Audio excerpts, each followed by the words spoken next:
वाशिम जिल्ह्यातील मनभा या गावात पालावर राहणाऱ्या भटक्या कुटुंबातील मुलांच्या हातात पाटी पेन्सिल देऊन त्यांच्यासाठी शाळेची कवाडं खुली केली आहेत ती संवेदनशील शिक्षकांनी। ही मुलं अनेक वर्ष मुख्य प्रवाहापासून दूर होती।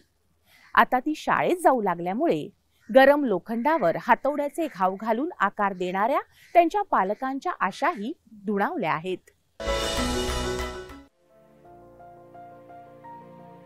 माझी मुलं हातोडा चालवणार नाहीत, आम्ही त्यांना शिकवणार, मोठं करणार।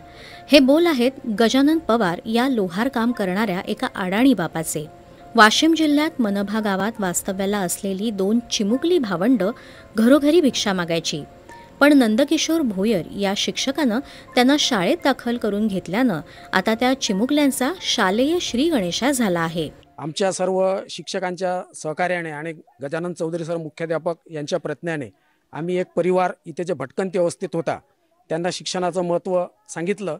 सुरुवातीला त्यांना ते पटलं नाही, कारण त्यांची उपजीविका ही भिक्षा मागून होती। त्यांना शासनाच्या विविध योजना सांगितल्या, त्यांचे आधार कार्ड प्रथम आमच्या शाळेमध्ये निघाले आणि त्यांना शिक्षणाची गोडी लागली। आम्ही त्यांना शिक्षणाचं महत्त्व, शासनाच्या सुविधा सांगितल्यामुळे तो परिवार आता इथेच आहे आणि तो इथून जाणार नाही असं त्यांनी सांगितलेलं आहे।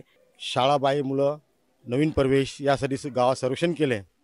त्याकरता सर्वेक्षण करत असताना कृष्णाला पहिला प्रवेश दिला आणि आमच्या शाळेचे सर्व शिक्षक मिळून आम्हाला तिची आत्या बहीण सोनू ही गावात फिरत असताना दिसली।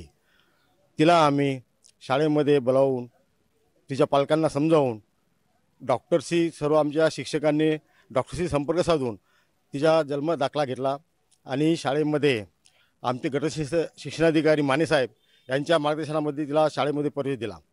सोनू आणि कृष्णा ही 2 चिमुकली आता दररोज शाळेत जात आहेत। उकिरड्याकडे वळणारी त्यांची पावलं शाळेकडे वळल्यानं त्यांच्या पालकांच्या चेहऱ्यावर आत्मविश्वासाचे भाव झळकत आहेत। आईवडील काम करत आहे, त्याच्यामुळं आम्ही हे काम करत आहे। आम्हाला काय आईवडील शाळा काही शिकवलं नाही, तर हे मला लेकराला आम्ही शाळा शिकवत आहे। हे पुढे लेकरू गेलं पाहिजे। आमचं मॅडम चांगली आहे, सर चांगले आहे, आम्हाला एकदम हो लय खूप सेवा करू लागले सर। कपडे लत्ते सगळे पुस्तक सगळे ते सर दिले लागले। पहिले बा भिक्षा मागत जाय, बा ते गावात जाय भाकर मागत जाय, उकड्या फंगड्या खात जाय, तेव्हा आता त्याला शाळेत टाकली तर त्याला शिक्षण आलं बा, आता हिंडत नाही, सवरत नाही। शाळाबाह्य मुलांना शाळेत दाखल करून घेण्यासाठी शासन सर्वतोपरी प्रयत्न करत असतं, पण भटकंती करून उदरनिर्वाह करणाऱ्या समूहातल्या पाल्याला शाळेत दाखल करून घेणं आव्हानात्मक आहे। ते आव्हान स्वीकारून शिक्षकांच्या मदतीनं ह्या चिमुकल्यांना त्यांच्या हक्काची शाळा मिळाली आहे।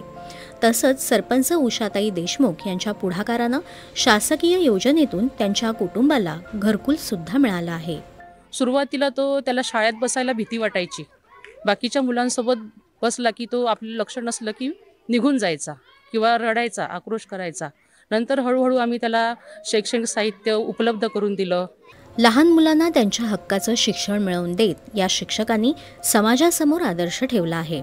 भटक्या लोकांच्या जीवनात स्थैर्य आणत त्यांना शिक्षित करण्याचा हा वसा वाखाणण्याजोगा आणि अनुकरणीय आहे। दूरदर्शन बातम्यांसाठी रामदास धनगर, वाशिम।